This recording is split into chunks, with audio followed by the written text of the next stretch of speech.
Ready? Ready. It's recording? It's recording. Like right now, right now? Like right now, right now. Like right now, right now? Like right now. It's about us Alright. right now. Girl. Where you going? Welcome back to another episode of the Demigod Chronicles. This is your boy, Santi Daya, aka Demigod. I'm here with my co-host. Your favorite co-host. Ooh, slight to the other two that's not here. They're not here. They can't say nothing. They can't defend themselves. Favorite co-host, Christian Lopez. Welcome to the Demigod Chronicles. And we got we got a lot of help today. Facts. We got some help today. Today's episode is being produced by Young Lou Productions. Mm-hmm. Is that, I said it right? Yeah, something like that. Something like that. The name's still in the works. The name's still in the works. But we got Lou in here. Got some gadgets in here trying to make us look a little bit more professional. We also got a new logo. Yeah, new logo. Which I own, by the way. That's kind of annoying. Courtesy of Master Studios, Demigod Chronicles, one of one. Painting. So no other in existence. If you want to start bidding on this, just let me know. It's the first ever Santi Dyer painting. So bids start at $1,000. DM me for any more questions. Yeah, thanks. We got some other people in the audience. Mills over there. Being Mills again. We get that sweater, Mills. Mm-hmm. We get that sweater. Light skin over there. But yeah. So today is another Sunday. Had actually, let me ask you first. How's your week? How you feeling? How you doing? My week was good, bro. My week was good. Learned a lot of new things. There's that great event we went to yesterday. Mm-hmm. That was a lot of fun. Learned a lot. You know, chase some new opportunities. Made a lot happen. So yeah, it was a good week, man. Yeah, my week was good as well. Finished some canvases, got some orders out. Got some new things in the work. Connected with Lou. You know, we spoke about trying to take the podcast to the next level. For those of you that can't see or can't hear, Jay, and the lady's not here today. Jay had some personal issues that he's dealing with. He's gonna be back very soon. He's doing well though, so you don't gotta worry too much about him. Lay took a little R&R. You feel me? She took a little trip for the weekend. She's actually back today, but she wasn't back in time for the episode, so she'll be back next week as well. But yeah, like I said, my week was good. I was chilling. I got some work done. Met some good people. I definitely we're gonna talk about what we experienced yesterday. And yeah, it was good. Can't complain. But all right, so yesterday we went down to Morris Plains, right? Yeah, that's where it was. I think so. Right? Pienso que sí, I don't say. I think it was Morris Plains. We went to Morris Plains, and you connected with somebody, so you can pretty much give him his introduction. Just want to shout him out. And yeah, I connected with a good friend of mine named True. So I got connected through him through somebody, then I reached out to him on Instagram. We started chopping it up. Found out we were very like-minded. We talked a couple times, phone, caught up on Zoom, and then he has his own school that he runs, small school that he invited me over to talk to some of the kids. Me and Santi went. It was great. It was very eye-opening because it was the first time I saw just like young kids who were just so like bright, so just way mature and way past like their age. They knew more. Stuff I learned at like 22, they already knew at like 16. Yeah. So like that to me that was just amazing because it just showed the possibility of like what life could be. If you taught those same lessons to kids on a larger scale, what impact would it have? So it was cool to see like right in front of your face the changes that could happen from like giving kids wisdom and knowledge at a very young age. Definitely.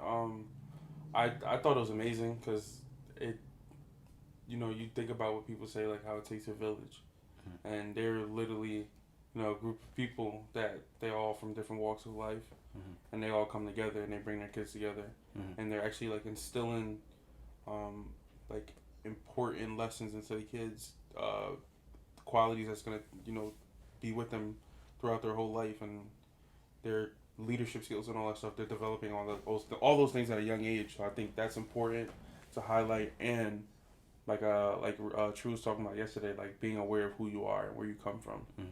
I think a lot of people, especially us being here in this country, we're first generation here, but there's a lot of people who I talk to and I'll like ask like what's where their family from or anything like that, and they'll go, oh, I'm American or I'm just black, and if you're in this country, you came from a different country. So not everybody knows exactly, you know, where they come from, and that's not our fault. You know, we were disorganized and you know had our roots ripped from underneath us. So I think that's important. That's something that my dad always preached to me about, like just understanding the fact that like where you come from and the things that were you know created by our people are much bigger than who you are.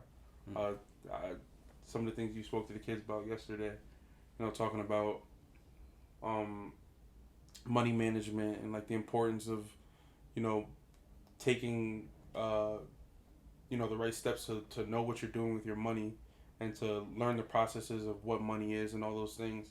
Like you definitely have to take those steps for that, but you have to take those steps with yourself as well. Yeah.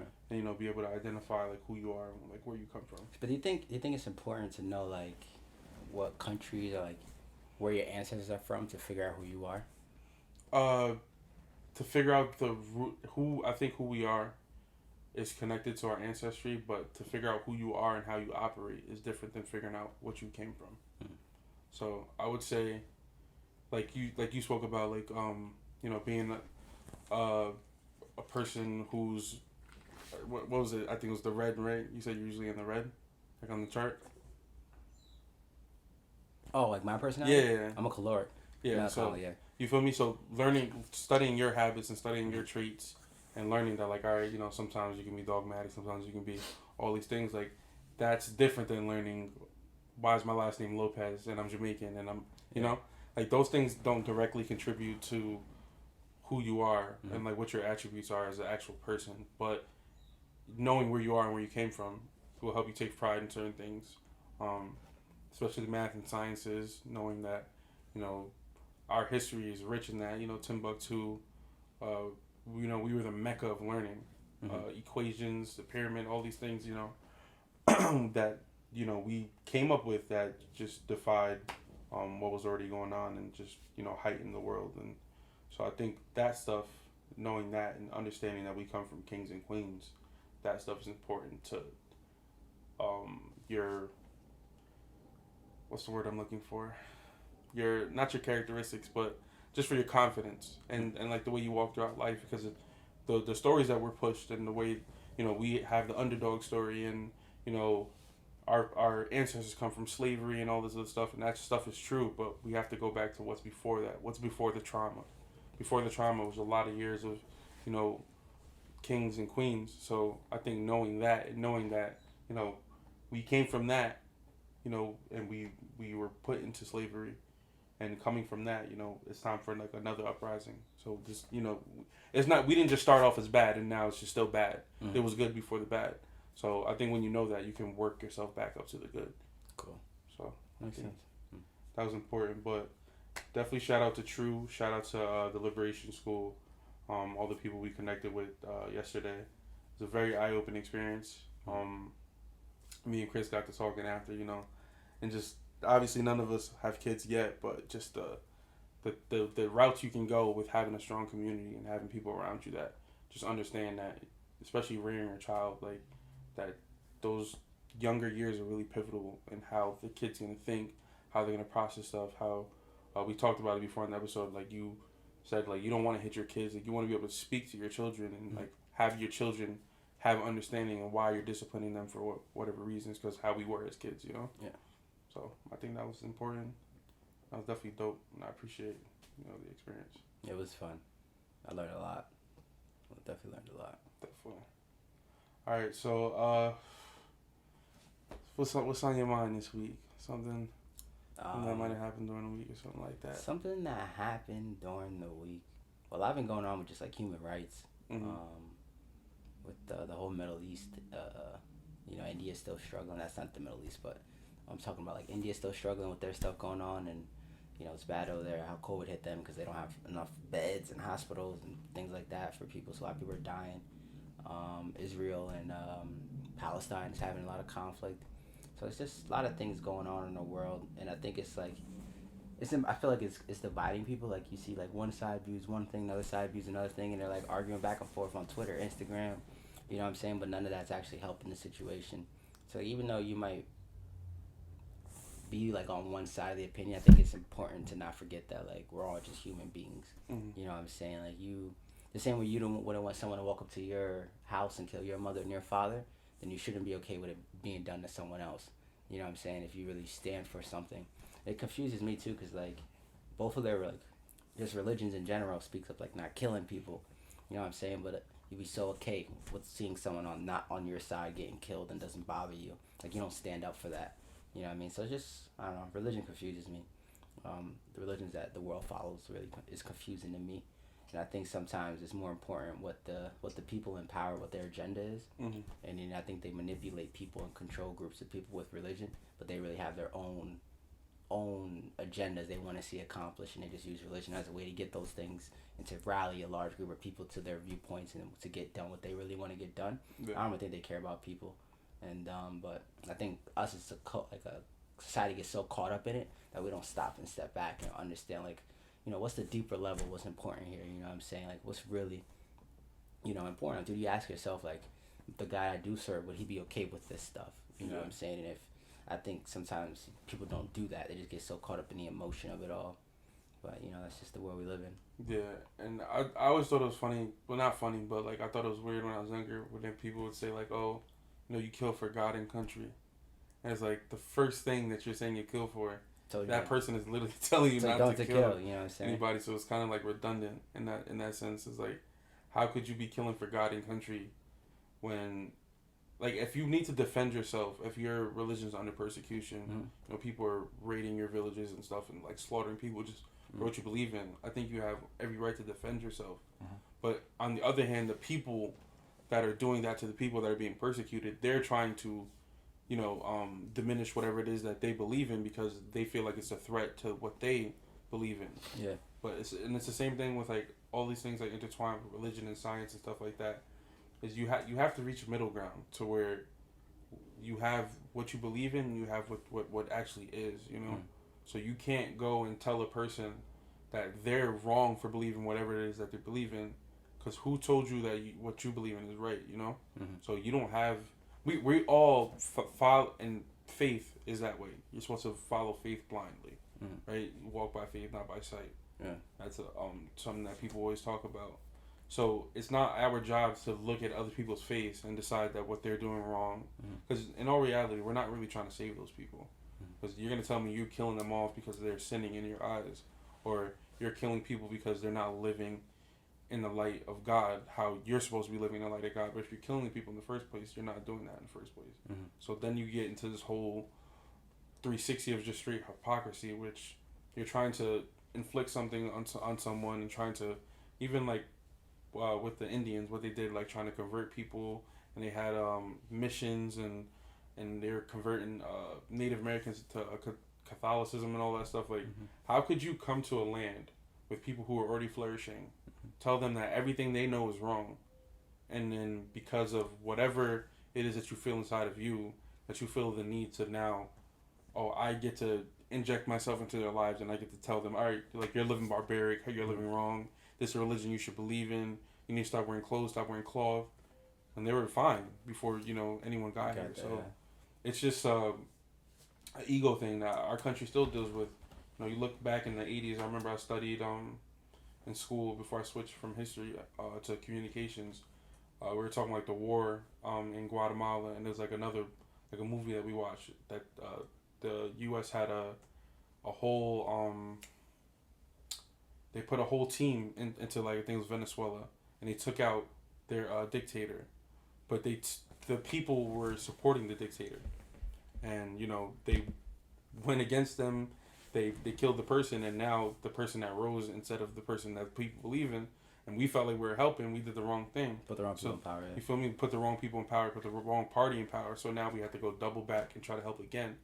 But once again, like, it's just that whole ego and that whole big brother walk with a big stick mindset that it's just kind of like you have to let people live and you have to let people make their own mistakes. I feel like just people don't, like, even getting back to that, I feel like people just really don't think about things on a deeper level, because like as much as you want to like condemn people, be like, oh, you know, there's just these terrorist groups that like have hate for, you know, Jewish people, that have hate for Americans, and like they're the real issue. Like, you never ask yourself like why, you know what I'm saying? Like, why is there a group of people who feel so strongly against America? Like, why is there a group of people who feel so strongly against this country or that country? Like, you don't just wake up and randomly start hating something for a reason because they did something to you. Yeah. You know what I'm saying? They probably did something to you over a long period of time that eventually a group of people that, yo, like, we're going to get them back. Mm-hmm. One way or another, they killed this, we're going to get them back. Yeah. You know what I'm saying? Then you start looking at them like, oh, they're terrorist groups. Well, you're a terrorist group. You know what I'm saying? You just got the public opinion behind you. But you've done terrorist-like things your whole existence of a country. You know what I mean? So, but, I don't know. I just live here. I just live here. That's kind of the fear that I feel like most white people have, or like the ignorant white people have. I'm not gonna say most. Is that black people were just scarred, and now we're just gonna uprise and do all these other things to them. It's like, bro, if we've been for 400 plus years, we've been beneath you, and we've been killed, raped, sold, all these other things. Like, why are we gonna choose right now? Like, we just want equality. We're not asking for any reparations. We're not. Well, we are asking for reparations. Yeah, I was gonna say we definitely are, but we're not asking to be held at a higher standard than you. We're just asking to not be killed in the streets. We're just Asian people are just asking to not, have to deal with the backlash of the idiot that we just had in office. Like this gay people, they're just asking to live their lives and to, not be bothered. So me personally, I can't go and say you're living wrong because of this and this and this. Like, live your life how you want to live. As long as it's not influencing like what I have going on, I don't care. Like I don't care. So I think to each his own, and that's pretty much what we have to get to. Like, we have to get to a point where we're just allowing people to be humans. I think people are so scared, bro. Like especially Western culture, like the average person walks around with so much just anxiety and fear and just nervousness of what the other person's gonna do. And like, who's the first person to squeeze the trigger? Is the person who's scared that the other person's gonna squeeze the trigger. You know what I'm saying? Like, if you have confidence that the person that you're dealing with isn't gonna harm you, then you're way less hostile. But if in the back of your mind you're always thinking, what are they gonna do? What are they gonna do? They're trying to get me. They're trying to get me. Then you're most likely to bomb them, to attack them, to kill them, because you like, oh, I gotta do it before they do it to me. You know what I'm saying? But that's what Western culture, you know what I'm saying, European culture, that's how they think. You know what I mean? Because like, you just look at their history, they're always like in competition with each other, attacking each other, conquering each other. You know what I mean? That same culture got brought to America. You know what I'm saying? That same culture got spread across the world. Like, you know what I'm saying? They went from place to place, conquering these places, making them Christians. They taught them to think the way they think. And now the world all thinks that way. You know what I'm saying? So definitely. And that stuff is all deeply rooted, bro. Because you go all the way back to the first person to die in the American Revolution was a black man. lit. Crispus Attucks. The Boston Massacre, he was killed. And the person that killed him was holding a musket. The British regulars, they were, standing in the town square or whatever, town square, and people were throwing rocks at them, and they felt threatened, so they shot back. And then they tried to put in the papers that, the crowd had weapons and they shot it. And then, like, you just look at stuff like that and just how it reflects back to today's times. Unarmed black men, just people just being enraged, and the person that actually has a deadly weapon on them is the person that's afraid. Yeah. Like, that doesn't make any sense. So, yeah, we can't allow ourselves to fall into, the same type of thinking that everybody else is having. We have to keep having progressive conversations like this, and try to put our best foot forward, but it starts to become exhausting. It's not exhausting for me, because, like, I'm really good at minding my business. You know what I'm saying? So, I am, bro, because, like, obviously I'm aware of what's going on, and I can speak on it. I have my own opinion. I work hard to make it better, but, like, I know for the most part, most people aren't going to change. Like, it's crazy, because you can't change anyone. Most people would have to wake up one day and say, I want to change, and, like, I know that's not going to happen. So you got to be more accepting of what the consequences of it is, you know what I'm saying? Like, I know we're more likely to get the earth to a point where it gets rid of us. Like, I feel like that's more likely than all people in the world saying, I'm going to change the way I do things. You know what I'm saying? People aren't even willing to stop eating meat on 3 days a week. You know what I'm saying? Like, people don't care. You know what I'm saying? People aren't going to change. They're not going to stop fishing in the oceans. They're not gonna stop eating meat and killing and cutting down the Amazon forest to create feed for the animals. They're not gonna stop doing that. You know what I'm saying? They're not gonna stop. So it's just like, yeah, it's just the way it is. You know what I'm saying? Yeah. Like I was driving through Patterson like 2 days ago, and there was this park. I mean, this garden like by Park Ave Mm-hmm. that I used to always walk past when I was younger. And I always see like big like tomato plants and all that stuff. Mm-hmm. And like I went to go like I drove past it and I looked in the lot, and they're like building apartment buildings over there now. And I was like, bro, they just knocked down the Fifth Ave projects. They all the buildings that you have now that are now developing in Patterson. That was the only garden I probably could like that wasn't in someone's yard. That was just like a community garden in Patterson that I know of. Mm-hmm. There's probably others, but that's the only one that I like really used to see and like pass by and stuff like that. And just I'm like, do we really need more apartments? Like, did you have to knock down that small bit of produce or whatever that is that it provides for the community? Like, yeah. you just think about that shit, like the greed and all that stuff. Like, it's that shit is annoying, bro. And it makes you wish that all these movies would really like just resonate with people, because like, oh, bro, that stuff is in film. It's well documented. You go back to something as simple as a Disney film or Pixar, the WALL-E film. Mm-hmm. WALL-E, where was all the Americans? They were on a ship. You remember that? You ever seen WALL-E? I've seen it. Alright, so it's like a robot, whatever, and like he's like he's on Earth. Like he's one of the robots in charge of like cleaning up the Earth, and the Earth is completely polluted. So what they did was they built a spaceship big enough for all Americans to go on. I mean, for all people of the Earth to go on, right? And then went in orbit. And all the people on the ship, they're all riding around and like little floaty stuff, and they're all fat because they don't get up and walk anymore. Like they have everything that they could need at the tips of their fingers and stuff like that. And now they start polluting the ship. So it's like, bro, we can't go from when like they're talking about opening up, trips to Mars with SpaceX and all this stuff. It's like, bro, even if we go to another planet and we inhabit it, if we take the same precautions and we, establish the same things that we have going on now, we're gonna do the same thing to that planet. Like we're not gonna be able to just keep playing hopping. So it's just kind of pointless. Like you have to find a middle ground and decide what's actually important and what's like detrimental to our society, like if we don't have it, and then like what we actually need. Yeah, the way I see it, bro, I feel like we wouldn't destroy the Earth. I feel like the Earth would just get rid of us. I mean, what? Like, cause like it's been here longer than us. It had dinosaurs, and dinosaurs messing up, and they got rid of dinosaurs. You know what I'm saying? It was like, okay, you guys are too big. You gotta go. But it kept the butterfly, and it kept the turtle. But they got rid of the dinosaurs. You feel me? So I feel like it's gonna do the same thing to us. It's gonna be like, okay, they gotta go. You know what I'm saying? But you guys could stay. The butterfly's been here forever. At least gonna be up. You know what I'm saying? There's probably animals in the deep ocean been here forever. Yeah. Been here forever. They're cool. They don't do nothing. Whales, been here. Well, we were getting rid of them, but they've been here forever. The Earth likes them. Humans gave y'all a chance, but y'all out here tripping. So eventually it might just be like, you guys gotta go. I always think about it, like it's a random thought, but like I always think about that. Like if the ocean, right, is 70% of the Earth, right? Mm-hmm. And we've only explored, I think they said like 10 to 20% of the ocean. Mm-hmm. Think about how many things there are on this planet that we don't know about. Most, yeah. Like, we know a lot about the sea, but there's way more stuff that we don't know than what we actually know. We're out there, bro. We don't know most things about the Earth. We just don't know.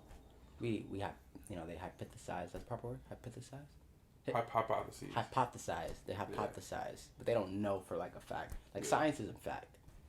It's not a fact. Science is just as observation. Mm-hmm. You know what I'm saying? But it's not quote unquote like this is 100% fact. That's why nothing says 100% fact. You know what I mean? It's like when I was younger and we were studying earthquakes and stuff.